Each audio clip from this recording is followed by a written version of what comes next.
Guys, Fuller coming to you with another video. Shout out to the whole LDBC. So in this video, man, I kind of want to switch gears for a minute.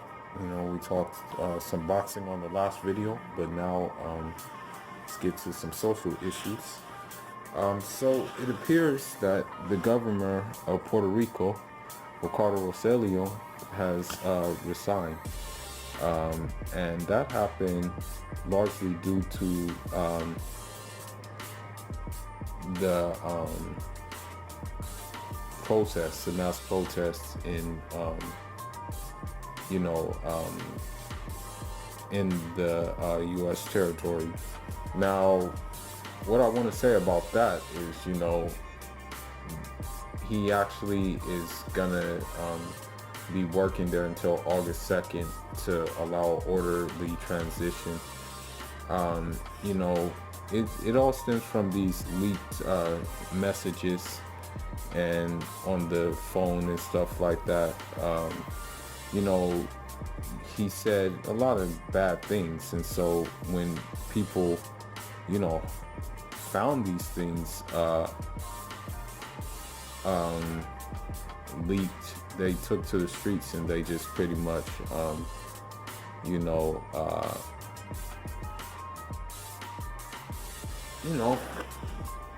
weren't having it, basically. Now,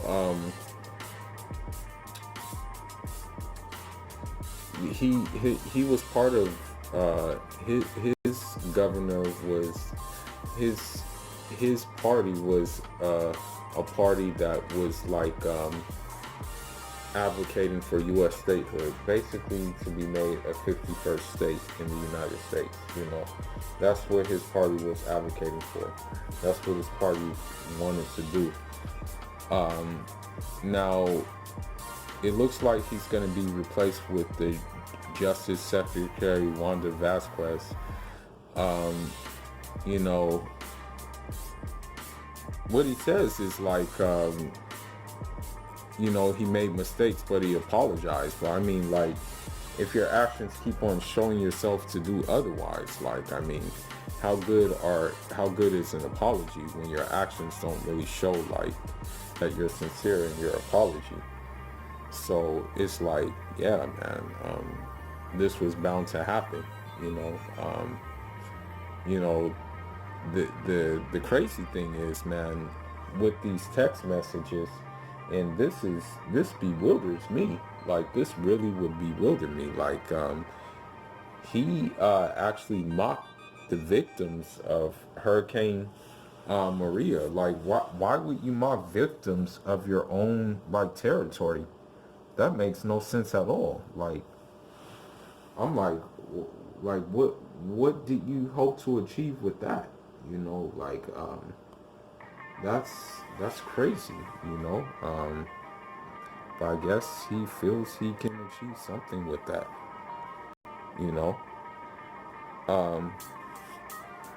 so I say this, I say this because, us Africans who are on the continent and those who are immigrants in different continents can learn from collective people power.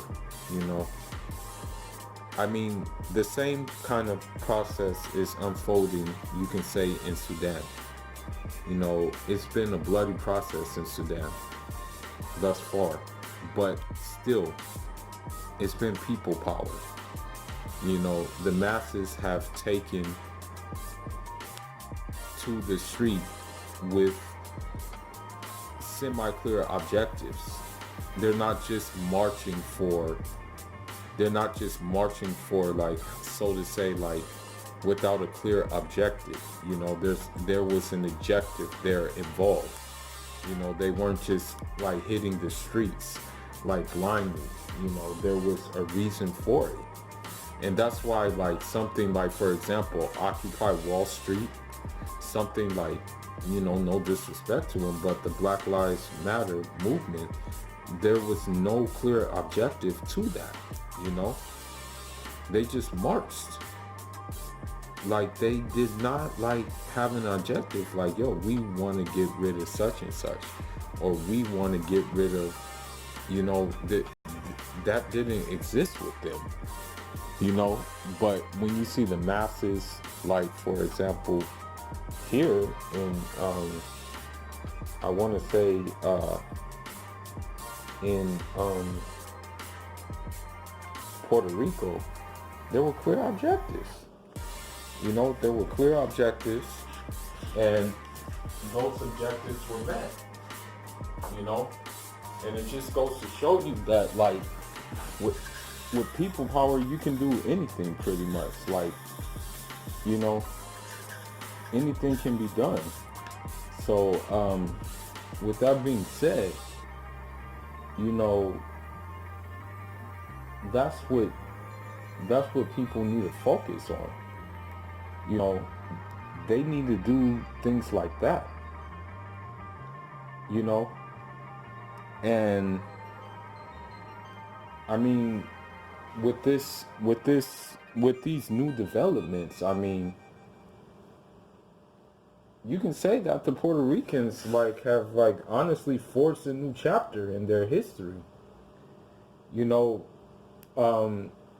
I can't really speak upon the island like that, but you know, since these protests basically push this dude out, hopefully the person coming in is not going to be worse than him. But also, hopefully, because of this, you know, the people will be bold enough to say, you know, no to statehood and yes to sovereignty, and push for having their own island, having their own autonomy, you know, because I'm sorry to say it, but I've said it in previous videos, but you know, the United States occupying that island has not really did it any favors, you know. It's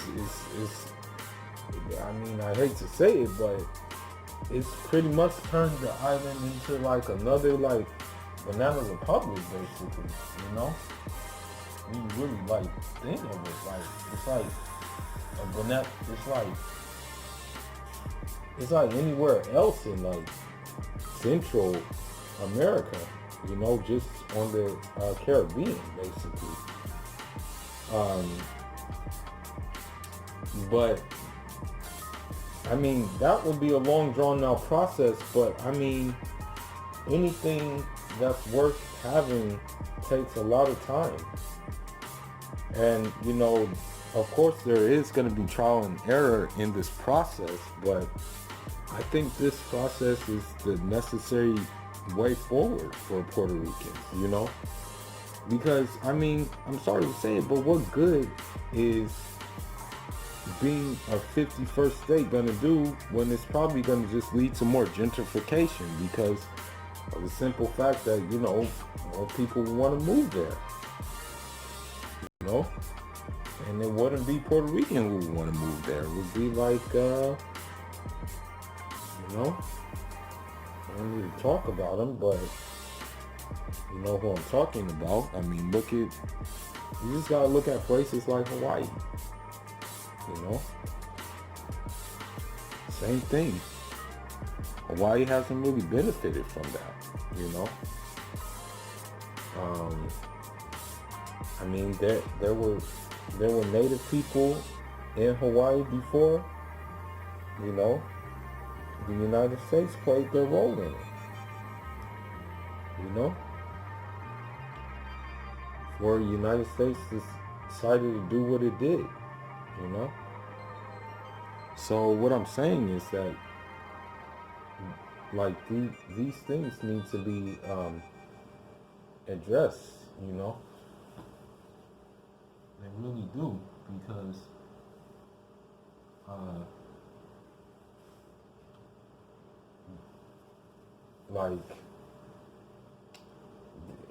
I mean, one has to ask themselves, what would you rather have? Would you rather struggle for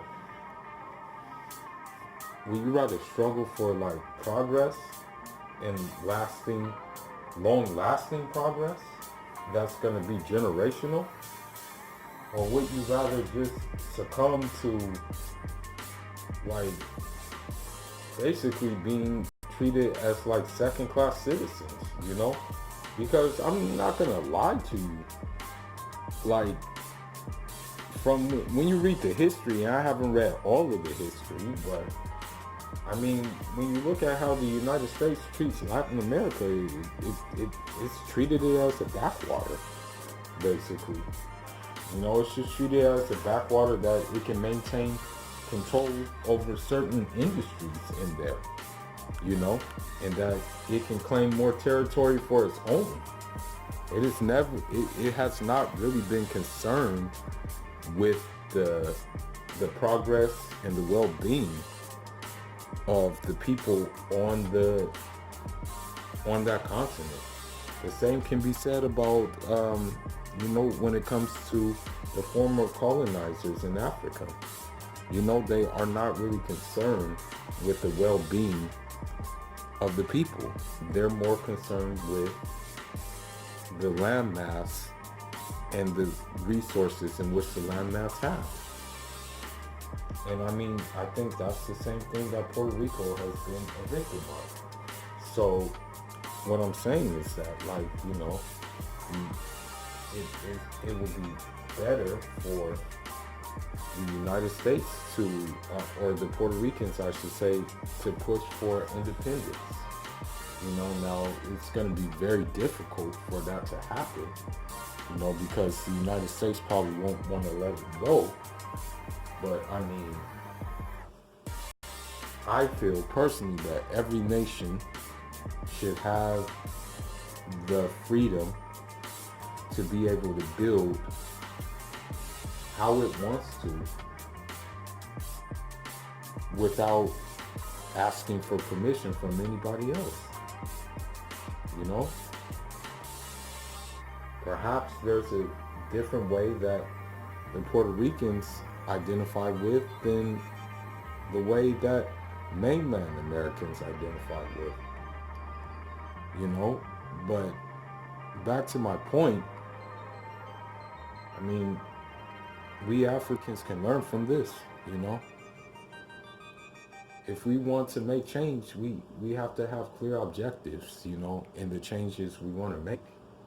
You know, we can't just go in the street and just protest without any clear objectives, you know? That's why the Sudanese have probably, like, it's been doing, like, moving forward because there's been clear objectives, which is their objectives are like basically participatory democracy, you know, and that's the thing. Like the whole Arab Spring, that was not an organic thing, you know. That whole Arab Spring in Egypt, that whole Arab Spring in Libya, in Tunisia, it wasn't organic. You know, it came from the outside. It did not come from the inside. Now you see the aftermath of those things because they're not organic. I mean, Libya is out of control now. You can't even call it Libya anymore. It's like the Wild Wild West, basically. You look at Egypt. Egypt is under a military dictatorship now. Pretty much, you know? And you look at Tunisia, and they're having problems with terrorism and all types of stuff, you know? And they're, you know, just having constant issues. So the Puerto Rican example is one that's organic, you know? And I think in order for something to succeed on this scale, it has to be organic, you know? So I'm not going to be long-winded, but salute to the Puerto Ricans for this accomplishment. You know, hopefully this will be a new chapter, and this chapter will be better, you know, and that it will not be a mistake, you know, and that it will give you guys more favorable conditions rather than the same conditions in which you had from, you know, the Hurricane Maria, you know. But anyhow, that's all I got, man. Leave your thoughts, leave your comments. Let me know what you think about these new developments. And maybe in one of the next videos, I'll do a video about why, you know, I, you know, cover things in Latin America and whatnot, you know. But anyhow, Fuller signing out.